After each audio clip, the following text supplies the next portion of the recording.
Question number 10 दे रखा है हमें, यदि एक वृत्त की दो समान जीवाएं एक दूसरे को प्रतिच्छेद करती है, क्या एक दूसरे को क्या करती है, प्रतिच्छेद करती है, तो सिद्ध कीजिए कि जीवा के क्रमित भाग भी क्रमशः दूसरी जीवा के क्रमित भाग के बराबर होते हैं। अगर दोनों प्रतिच्छेद करते हैं तो दोनों के क्रमित भाग भी क्या होने चाहिए, बराबर। ये हमें क्या करना है, सिद्ध करना है, सिद्ध करना है। तो हम देखते हैं कि दो जीवाएं दे रखी है कि ए और बी, ये वाली इसको ए और ये मान लेते हैं बी, जो एक दूसरे को क्या करती है, प्रतिच्छेद। तो ये तो हो गई जीवा ए बी और ये हो जाएगी सी डी। दोनों प्रतिच्छेद किस पे करती है, बिंदु ई पे प्रतिच्छेद कर रही है। ये इसका केंद्र बिंदु ओ, ये केंद्र बिंदु ओ है। तो दिया गया है कि इसका क्रमित भाग क्या हो गया, अगर ए बी बराबर सी डी है तो ई ए बराबर क्या होना चाहिए, सी ई, और डी बी ई बराबर होना चाहिए डी ई। ये दोनों भी क्या होने चाहिए, बराबर। तो हमें पहले तो दिया गया है कि जीवा बराबर दे रखी है, तो दिया गया है क्या, जीवा ए बी बराबर जीवा सी डी, ये दोनों क्या है, बराबर। और सिद्ध क्या करना है, सिद्ध करना है हमें दो स्टेप कि एक तो ए ई क्रमित भाग बराबर होना चाहिए, ए ई बराबर होना चाहिए सी ई, एक तो ये करना, ए करना है बी ई बराबर होना चाहिए बी डी, और बी ई बराबर होना चाहिए डी ई डी। ये दो हमें क्या करना है, सिद्ध करना है। अब इसके बाद करते हैं रचना। रचना क्या करते हैं कि केंद्र बिंदु ओ से ए बी पर लंब डालते हैं। ये वाला लंब यहाँ पे डाल दिया और ये वाला लंब इस पे डाल दिया और इस दोनों को मिला दिया और इसको नाम दे देते हैं एम, इसको दे देते हैं एन, और ये दोनों जब लंब डालते हैं तो कितना दें, 90 डिग्री का। तो रचना क्या करते हैं कि ओ एम लंब डाला किस पे, ए बी पे, और ओ एन लंब डाला किस पे, सी डी पे, और ई ओ को मिलाया, ई ओ को मिलाया। ये दे रखा है। अब करते हैं उत्पत्ति।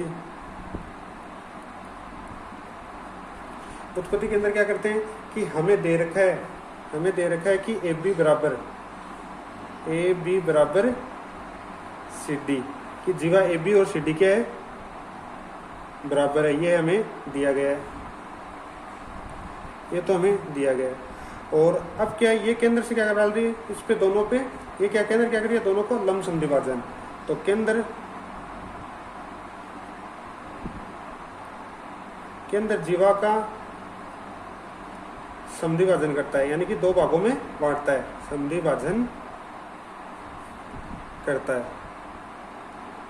अगर ये दो भागों में बांटता है तो इसका क्या हो जाएगा, ए बी का क्या हो जाएगा, आधा, बराबर सी डी का भी क्या हो जाएगा, आधा, और ए बी और सी डी का आधा हो जाएगा तो क्या हो जाएगा, ए एम बराबर क्या हो जाएगा, सी एन। ये हो जाएगा ए एम बराबर हो जाएगा सी एन। ये हो जाएगी समीकरण नंबर 1, समीकरण नंबर 1।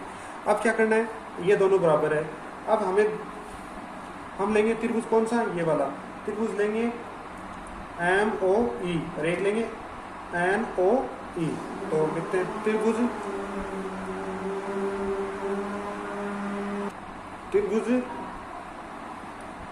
एम ओ ई व त्रिभुज एन ओ ई से, एक त्रिभुज तो ये, एक त्रिभुज ये, दोनों को ले लिया। अब दोनों के अंदर क्या दे रखा है हमें कि ओ, तो ये एम ओ बराबर हो जाएगा ओ एन, एम ओ बराबर हो जाएगा ओ एन। क्यों हो जाएगा कि जीवाए बराबर,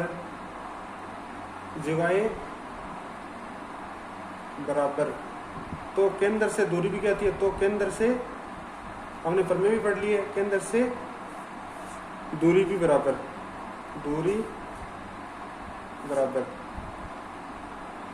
केंद्र से दूरी भी क्या होती है, बराबर। जब ये बराबर तो केंद्र से दूरी भी क्या हो जाएगी, बराबर।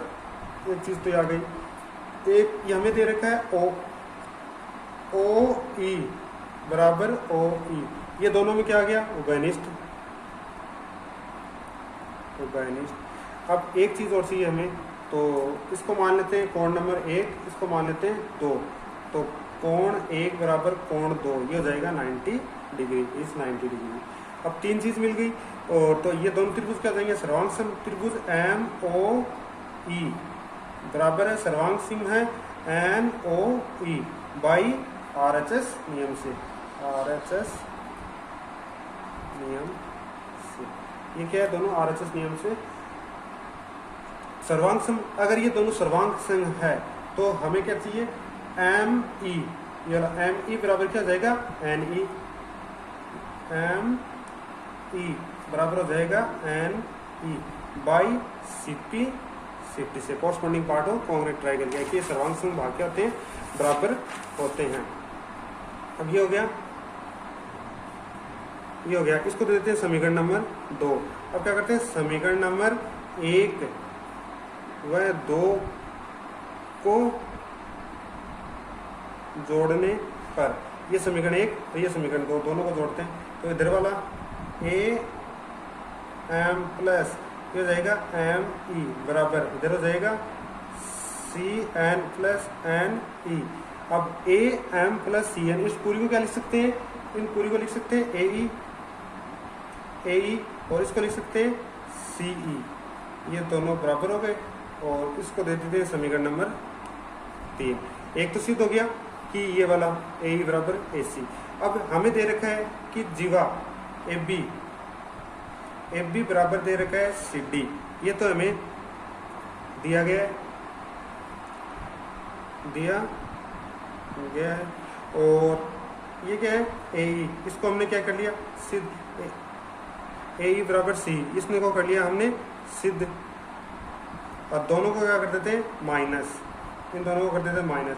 तो ये हो जाएगा AB माइनस AE बराबर CD माइनस CE।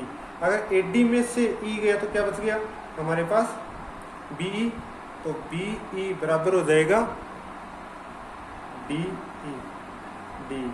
बराबर BD। तो ये हो गया सिद्ध HP, ये हो गया हेंस प्रूफ या इति सिद्धम। करना क्या है, एक बार वापस देख लेना कि हमें दे रखी जीवा AB बराबर CD, तो इसके कर्मित वाक्य होते हैं बराबर है, तो AE बराबर हो जाएगा CE और BE बराबर हो जाएगा DE। और सिद्ध क्या रचना करेंगे कि OM लम डालेंगे इस पे और OE को मिलाया। अब इस त्रिभुज को क्या करेंगे, सर्वांग सम करेंगे। और इस जब लम डालते हैं तो ये दो क्या करते हैं, केंद्र समद्विभाजन करता है, तो ये AM बराबर AM, ये कैसी होती है, प्रमेय नंबर 12.3 से हमने सिद्ध कर चुके। प्रमेय 12.3 से होती है। और इन दोनों को सर्वांग सम किया और जब इन दोनों को प्लस किया तो इन समीकरण 1 और 2 को प्लस किया तो ये क्या हो गया, AM प्लस EM, तो इसको पूरी क्या लिख सकते हैं AE। और इसी प्रकार CN और EN को जोड़ने पर ये क्या बन गया, इसी और इसको AB में से घटाया तो ये वाली बन गई, तो ये हो गई HP। 12.2 का लास्ट क्वेश्चन दे रखा है, सिद्ध कीजिए कि दो समांतर जीवाओं के मध्य बिंदुओं को मिलाने वाली रेखाखंड वर्त के केंद्र से होकर जाती है। यानी दो समांतर जीवाओं के मध्य बिंदु को मिलाने वाली रेखाखंड वर्त के केंद्र से होकर जाती है, ये हमें सिद्ध करना है। तो हमें क्या दे रखा है, एक वर्त दे रखा है, इन दोनों से समांतर बिंदु से जाने वाली रेखा, एक तो इसको मान लेते हैं, एक तो ये मान ली, ये हो गई, और एक ये वाली हो गई। ये दो समांतर रेखा है कि मिलाने वाली रेखाखंड केंद्र से होकर जाती है। ये दोनों को मिलाने वाली रेखाखंड किससे होकर जाती है, केंद्र से होकर जाती है, केंद्र से होकर जाती है। तो ये हो गया इसका केंद्र बिंदु O, और ये हो जाएगी AB, ये हो जाएगी CD, इसको मान लेते हैं E, इसको मान लेते हैं F। तो दिया गया है, पहले दिया गया है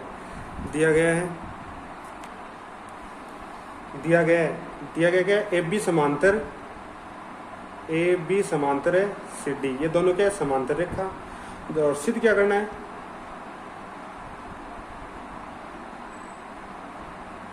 सिद्ध करना है कि EF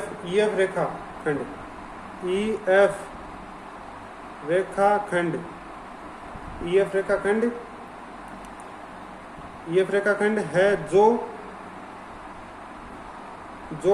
केंद्र से गुजरती है,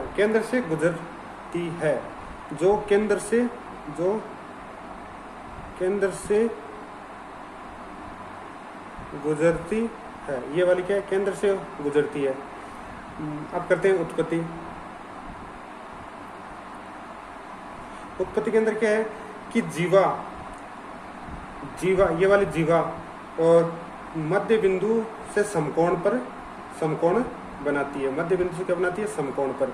ये वाले समकोण बनाएगी और यहाँ पर भी क्या बनाएगी? समकोण। इसको मान लेते हैं नंबर 1, इसको मान लेते हैं नंबर 2। तो लिखना चाहते हैं तो जीवा का मध्य बिंदु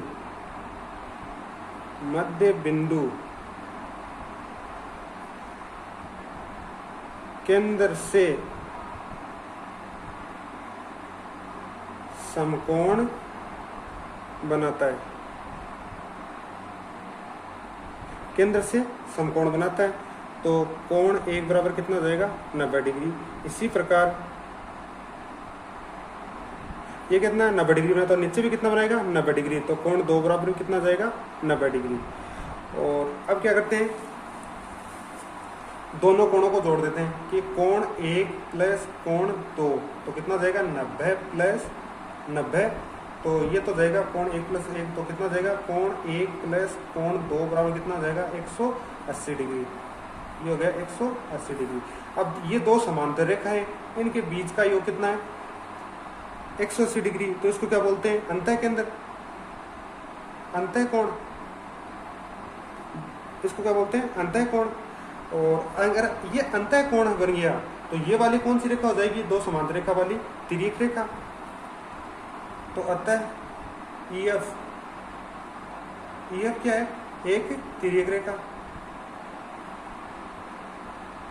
ये दोनों समांतर रेखा है, इन दोनों का बीच का ये दोनों कोणों का कितना? 180 डिग्री। अंतः कोणों का 180 डिग्री है तो ये वाली रेखा कौन सी होगी? तिर्यक रेखा। और तो ये है दे क्या रखी है हमें? EF एक दे रखी है, रेखाखंड, एक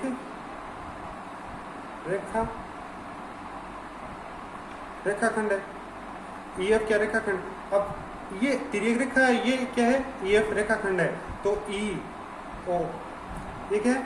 EO क्या है? केंद्र से गुजरती है। EO कैसे? EO क्या कहती है? केंद्र से गुजरती है। तो इसी प्रकार OF भी क्या करेगी? केंद्र से गुजरेगी। OF भी क्या करेगी? केंद्र से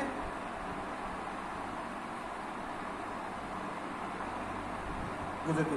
अब EO भी केंद्र से गुजरती है, OF भी केंद्र से, तो EF भी क्या करेगी? केंद्र से, अतः पूरी भी क्या करेगी? केंद्र से गुजरेगी। तो EF भी केंद्र से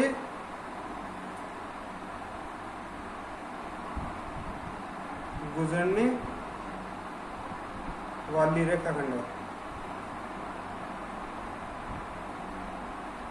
गुजरने वाली रेखाखंड है। अब वापस देखना इसको कैसे किया है कि हमें दे रखा है कि दो समांतर रेखाएं दे रखी है जो वर्ष से होकर जाती है। तो AB समांतर CD। सिद्ध क्या करना है कि EF रेखाखंड केंद्र से होकर गुजरती है। तो उत्पत्ति के अंदर हम जानते हैं कि जीवा केंद्र के मध्य बिंदु पे क्या बनाती है? समकोण। यहाँ पर समकोण बनाएगी, यहाँ पे समकोण। तो 1 बराबर 2, दोनों को प्लस किया तो कितना हो गया? 180 डिग्री। जब समांतर रेखाओं के बीच अंतः कोणों का कितना होता है? 180 डिग्री। तो EF क्या है? एक तिर्यक रेखा। ये क्या है? तिर्यक रेखा। और EF इसमें हमने क्या दे रखा है? एक रेखाखंड। तो EO क्या गुजर रही है? केंद्र से। तो OF भी किससे गुजरेगी? केंद्र से। तो पूरी लाइन EF भी कैसे गुजरेगी? केंद्र से गुजरेगी। ये हमें दे रखा है।